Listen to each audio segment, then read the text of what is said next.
தற்போதைய அண்மை செய்தியை பார்த்துக் கொண்டிருக்கிறோம். பாஜக மாநில தலைவர் அண்ணாமலை முன்னாள் ஆளுநர் தமிழிசை சவுந்தரராஜனை அவரது இல்லத்தில் சந்தித்து பேசியிருக்கிறார், இனிப்பு கொடுத்திருக்கிறார். இந்த சந்திப்பின் மூலமாக மோதல் முடிவுக்கு வருகிறதா என்கிற கேள்வி எழுந்திருக்கிறது. கூடுதல் விவரங்களோடு இணைகிறார் நம்முடைய சிறப்பு செய்தியாளர் சுபாஷ். தற்போது புகைப்படம் வெளியாக இருக்கிறது, இனிப்பு கொடுத்திருக்கிறார்கள். உரசல், சலசலப்பு, மோதல் முடிவுக்கு வந்ததா? நிச்சயமாக பாலா, அதனுடைய வெளிப்பாடுதான் இந்த போட்டோ இருக்கு. இது அண்ணாமலை அவரது ட்விட்டர் பக்கத்துல வெளியிட்டிருக்காரு. என்ன சொல்லியிருக்காருன்ற ட்விட்டரை பார்க்க வேண்டும்.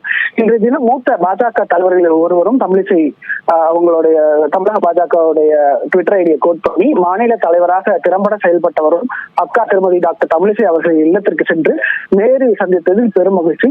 தமிழகத்தில் தாமரை நிச்சயம் மலரும் என்பதை உறுதியுடன் கூறி அதற்காக நடவடிக்கையில் உழைத்த அக்கா திருமதி தமிழிசை அவர்கள் அரசியல் அனுபவம் ஆலோசனைகளும் கட்சியின் வளர்ச்சிக்கான உத்வேகத்தை தொடர்ந்து அளித்துக் கொண்டிருக்கிறது என்பதை அண்ணாமலை தனது ட்விட்டர் பதிவு செய்திருக்கிறார். எக்ஸ் தளத்தில் மிக முக்கியமான ஒரு நிகழ்வாக இந்த நிகழ்வை பார்க்க வேண்டியது இருக்கிறது. தமிழிசை சவுந்தரராஜன் இல்லத்திற்கு சென்று பாஜக மாநில தலைவர் அண்ணாமலை அவரை சந்தித்து நேரடியாக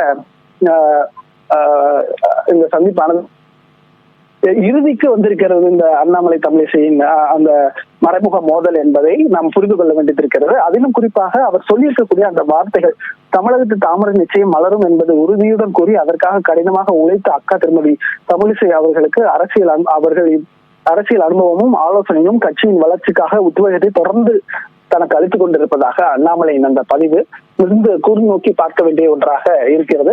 சென்னை சாலிகிராமம் விருகம்பாக்கத்தில் உள்ள அவரது இல்லத்தில் இந்த சந்திப்பானது தற்போது நிகழ்ந்து கொண்டிருக்கிறது. சுபாஷ், நீங்க குறிப்பிட்டது போல இந்த சந்திப்பின் மூலமாக அல்லது மாநில தலைவர் அண்ணாமலையினுடைய அந்த எக்ஸ்பதிவின் மூலமாக இது முடிவுக்கு வந்திருக்கிறது அப்படிங்கிற ஒரு நிலையை பார்க்கிறோம்.